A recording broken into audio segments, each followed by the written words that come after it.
Kabla ya taarifa hizi za Tanzania ITV, ni taarifa ambazo ni za siri, huwezi kuzipata katika vyombo vingine vya habari, kwa sababu sisi tunahakiki, tunakaa chini, tunafanya calculation, kisha baadaye tunazileta hewani, kwa sababu hatutaki kuleta taarifa ambazo usio sahihi. Lakini ikiwa wewe ni mgeni na hauja subscribe katika channel hii ya Tanzania ITV, channel ambayo inatoa series zote hapa Tanzania, na kuomba uchukue sekunde moja tu, bonyeza button ya subscribe, washa kengele ili kuendelea kupata taarifa hizi kemkem. Cha muhimu cha kuzingatia, usisahau kubonyeza alama ya like ili kupokezwa notification na kufahamishwa haya yote ambayo tunayaleta katika platform hii ya Tanzania ITV. Sasa damu ya vijana wa Gen Z iliyomwagika mwaka jana wakati na baada ya uchaguzi imeanza kuandama viongozi ambao wapo hapa Tanzania, akiwemo rais mwenyewe na mtoto wake ambaye ni Wanu, ambaye Samia aliamua kumchagua kuwa naibu waziri katika wizara ya elimu. Sasa iko hivi, viongozi hawa wamegeuka kuwa kama wenda wazimu. Kivipi? Kwa sababu ninaelewa kuna machawa wa CCM wataenda katika comment section na kuanza kurusha matusi, lakini naomba kabla hujaandika chochote katika comment section, nisikize tu uelewe ni kipi ambacho nazungumzia, na wewe uone utafiti ambao unaufanya wa kuonyesha viongozi hawa wamegeuka, halafu utaenda kwa comment section na kuandika. Sasa iko hivi, tuanzie mtoto wa Samia Suluhu Hassan ambaye ni Wanu, naibu waziri katika wizara ya elimu hapa Tanzania. Alipokuwa katika bunge la kitaifa, aliweza kuulizwa swali kuhusiana na wizara yake ya elimu. Sasa kilichoonyesha viongozi hao wamegeuka, kile ambacho alieleza hutaelewa. Alisimama ndio kwa kipaza sauti, yale aliyozungumza huwezi kuyaelewa. Naomba niweke sauti vile aliweza kujibu swali ambalo aliulizwa katika bunge la kitaifa, litaonyesha vile anajibu. Hakuzungumza chochote, ila tu alizungumza vitu zingine ambazo hazieleweki. Tusikize, kwa sababu machawa kabla muandike, tusikize kwanza ishara ya kuonyesha mtoto Wanu na mamake Samia wamegeuka. Tuanzie mtoto huyu ambaye ni Wanu wa Samia vile amegeuka na kutoa uongo kushindwa cha kusema. Tumsikize wakati alipoulizwa swali kuhusiana na wizara ya elimu bungeni. Kuna miongozo umetolewa katika kutekeleza teknolojia za kidijitali katika elimu msingi, vyuo vikuu, vyuo vya ualimu, lakini pia katika vyuo vikuu, lakini pia kuna utekelezaji wa AI katika masomo, lakini pia serikali imekuwa ikitoa ufadhili wa fursa za masomo ya nje ya nchi, lakini pia tumeendelea kuimarisha miundombinu ya elimu ya juu ili kuona kwamba mazingira ya wenetu kujifunzia yanaendana na mahitaji halisi ya teknolojia, ikiwemo elimu ya akili unde. Kama vile ambavyo serikali imejipanga katika utekelezaji wa sera elimu na mafunzo ya mwaka 2014, ndivyo ambavyo serikali imejipanga katika kuhakikisha kwamba kwa upande wa elimu ya akili unde, mikakati mbalimbali imeendelea kuchukuliwa. Kwa mfano, matumizi ya tehama ya teknolojia nyingine, miongozo imetolewa mbalimbali. Umemsikiza mtoto wa Samia Suluhu Hassan ambaye anaitwa Wanu. Yaani serikali hii inaendeshwa kama mali na familia ya mtu binafsi. Akachaguliwa, ana uhakika, ana experience kwa yale ambayo anajibu. Ikiwa naibu waziri anashindwa kujibu swali, je, walimu wanaweza kufundisha darasani? Ni swali nimewaachia nyinyi wenyewe. Umemsikiza vile amejibu, alichosema huwezi kukielewa alisema nini. Wewe umejua, kama wewe ni mwana CCM umeelewa. Tuende. Lakini ingawa kuna baadhi ya wana CCM wa bunge waliweza kumtetea kwamba huyu ni mgeni katika wizara, hajaelewa masuala muhimu, hajaelewa vile ya kujibu maswali. Machawa ni machawa. Lakini kwa kusema ukweli, sharti tuchague viongozi ambao wako na experience katika wizara mbalimbali humu nchini. Ndio maana tukashuhudia Samia anamchagua mtoto wake katika baraza la mawaziri, na yule ambaye ameoa huyu wanu anaitwa Mchengerwa, ni waziri wa afya, mnajua hivyo, na hata shemeji yake ni waziri wa fedha. Yani hii serikali iko hivyo.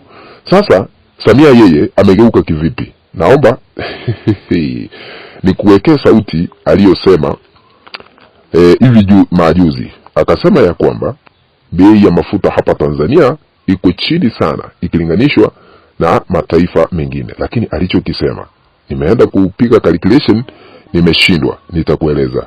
Tusikize kwanza Samia Suluhu Hassan alivyozungumzia bei ya mafuta katika mataifa mengine ikilinganishwa na Tanzania. Tusikize.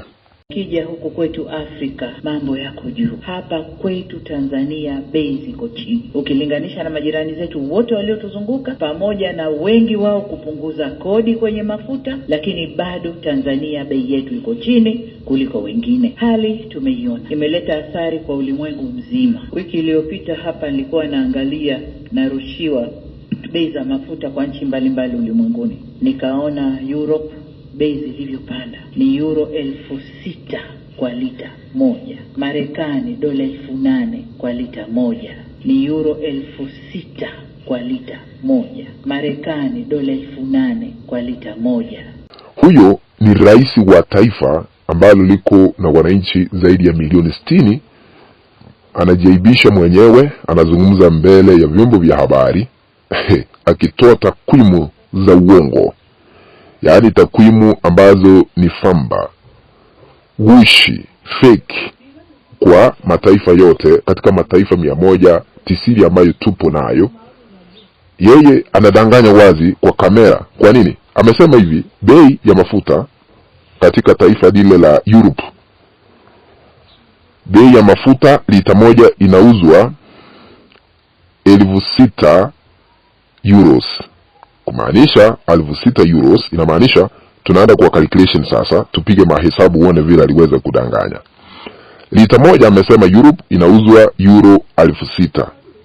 Euro moja kwa pesa za Tanzania tuseme, tukifanya calculation, euro moja ni shilingi 3,037. Na sasa akizungumzia lita moja inauzwa shilingi 6,000 euros, ukifanya calculation inamaanisha ya kwamba kama ni Tanzania, mafuta lita moja inastahili kuuzwa ama inauzwa kule Europe milioni 18,237. Milioni 18 kule Europe, lita moja ya mafuta. Milioni 18,237. Akasema Marekani wanauza mafuta lita moja dola 8,000. Dola 8,000. Tukifanya calculation, dola moja ni shilingi ngapi? Ni shilingi 2,591. Kwa hivyo anaposema ni dola 8,000 inamaanisha lita moja ya mafuta inauzwa milioni 20, hapo ni Marekani, milioni 20,728,880. Milioni 20,728. Sasa lita moja tangulini iuzwe shilingi milioni 20 kule Marekani. Tangulini lita moja ya mafuta iuzwe shilingi milioni 18 kule katika taifa lile la Europe. Takwimu hizi ni za uongo.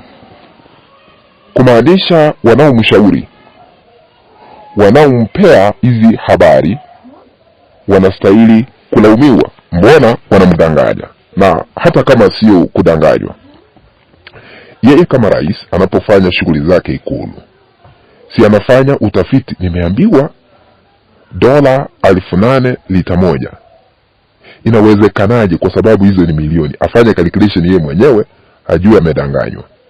Kumaanisha haoni kile, ama viongozi hawa wamesahau, wamefumbwa macho, hawaoni cha kusema, hawaoni cha kusoma, kwa sababu ya damu huenda iliyomwagika hapa Tanzania imeanza kuandama ili kuanika hadharani katika mataifa yote, na hata marais wameshangaa katika mataifa mbalimbali.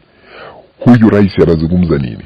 Huyu mtoto wake anazungumza nini? Wamegeuka kuwa vitu vingine tofauti, kwa sababu tunajua viongozi ni watu ambao wanafanya utafiti. Kuna washauri ambao walichaguliwa hapa hivi majuzi, wako Ikulu Chamwino wanafanya kazi ya ushauri. Sasa wakati huyu anamletea takwimu za uongo, mbona hawaziangalii wamwambie ni za ukweli ama ni za halali? Kumaanisha katika uongozi wa sasa hivi hapa Tanzania kuna shida kubwa ambayo haiwezi kufika mwisho sasa hivi, na huenda Tanzania tutateseka kwa miaka 5 ijayo, na hata kuna uwezekano tufike mwaka 2030 wala ambao wanawania viti hizi kubwa kama urais wafungwe jela na ajichague vile aliweza kujichagua yeye mwenyewe, akajitangaza, akaapishwa na ulinzi mkali wa kijeshi katika uwanja wa kijeshi. Sisi wa Tanzania tu kuruhusiwa kuhudhuria uapisho wake. Hayo yanaweza shuhudiwa kwa mara nyingine. Marekani ndio hii imeamrisha Samia Suluhu Hassan kumwachilia Tundu Lissu. Hawataki, wameshupaza shingo. Yaani uongozi wa sasa hatuwezi kujua unatoka wapi unaelekea wapi. Kwa hivyo kuna shida ambayo inaendelea katika taifa hili la Tanzania, shida ambayo inastahili kushughulikiwa, kwa sababu tumeshindwa cha kufanya sasa hivi, kwa sababu yeyote ambaye anazungumza anaikosoa serikali, kama ni mwanaharakati, anakujiwa, anatekwa, anapotezwa. Hivi majuzi niliweza kufanya habari ya kuwaambia machawa wa CCM, waliwaambia jeshi la polisi kwamba yeyote ambaye anamtusi kiongozi akipotezwa asitafutwe. Niliweka hiyo kanda hapa hewani kwamba wanaenda kumuua, wasimtafute. Hao machawa sasa wamenyamaza, hawazungumzii lita moja ya mafuta inauzwa milioni 20 vile rais wao amezungumza. Yaani hapa Tanzania hakuna ukweli ambao utadhihirishwa hadharani. Kuna shida ambayo inastahili kushughulikiwa na Umoja wa Mataifa na hata mataifa ya Afrika ili tuweze kusaidika, tutolewe katika shimo hili ambalo tupo kama wa Tanzania. Naomba kutamatishia hapo, tukutane baadaye katika kanda nyingine. Lakini ikiwa hauja subscribe, chukua sekunde moja tu, nyeza batoni ya subscribe, washa kengele ili kuendelea kupata taarifa